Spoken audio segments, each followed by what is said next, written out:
السلام عليكم، مرحبا بكم في قناه ليليا لايف ستايل. اليوم جيتكم بوصفه جديده، كاطو تاع الخطفه. هكذا يسميوه. هو يعني المكونات تاعو راهي سهله، ما يطيبش، هذه الحاجه المليحه فيه، وسهل. المكونات تاعو كلها سهله. اول حاجه نبداو بالمقادير. عندك زوج وحايد تاع خطفه، زوج كيما نقولوها شكاير تاع الخطفه. دقدقي تحمصيها الساعه، هاني خليتها لك هنا باه تشوفوها. تحمصيها باه تجيك سهله. ها كي تدقدقيها هكذا تجي سهله. دقدقيها برك بيدك ومن بعد جوزيها في ديك الرحايه تاع اليد، هاي تولي هكا.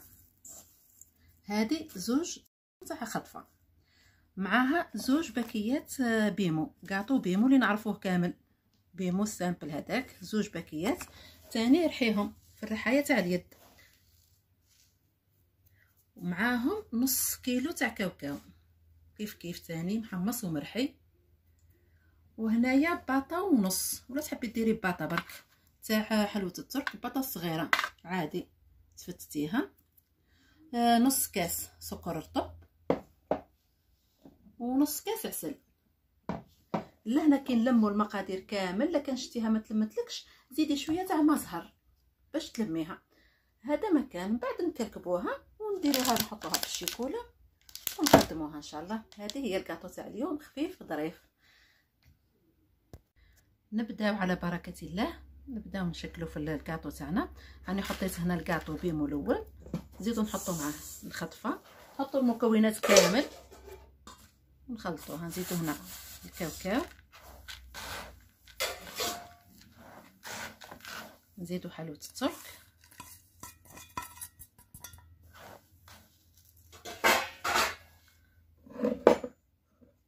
نزيدو السكر،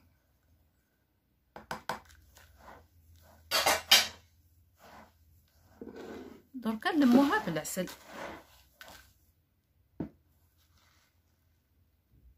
يعني صدقوني هذا الكاطو هذا جربته في العياد، جربته في العراس، ما كانش اللي ذاقه وما قالش زيدونا من هذاك الكاطو. اصلا المكونات تاعو يعني كامل الناس يحبوها. وبالنسبه للشكل تشكليه كيما تحبي ديريه كوريات، تحبي ديريه مستطيل، تحبي ديريه كيما تحبي تشكليه شكليه.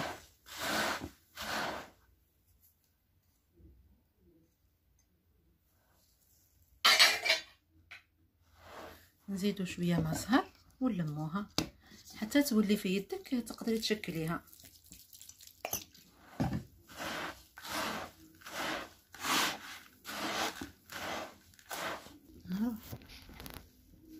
هاي هنا شوف كيفاه لميناها غير بمزهر برك. زيدي بقاي زيدي حتى تلقاها تتلم، هاي تتكعبر لك لهنا.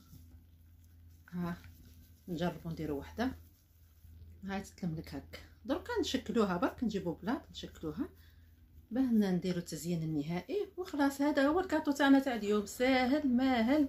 هنا خلصنا ما نحكي لكم، خلصنا الكاطو تاعنا تقريبا، ما بقى والو. هنا نبان نعت لكم برك درت شكلين، درت الشكل هذا. هنا تقريبا خلصنا الكاطو تاعنا، ما بقى فيه والو. واش حابه نعت لكم برك درت شكلين لهنا، درت المدوره ودرت الشكل هذا طويل، باه يعني لكم الاختيار.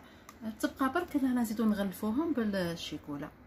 الشيكولا ثاني كيف تحبي ديري باغ اكزومبل هذه ديريها بالكحله وهذه ديريها بالبيضه، وزيدي تزيني بالفرميسال، نزينوها بالفرميسال ولا اي حاجه. دوك التزيين هذه تبقى اختياري لكم. وباه نقول لكم برك يعني دارت كميه ما شاء الله. هذا الشيء اللي وجدته برك ومازال يعني ما كملتش، ها مازالت لي الكميه، يعني راح تخرج بخاسك قد هذه ولا اكثر. يعني الكميه ما شاء الله بالمقادير اللي عطيتها لكم.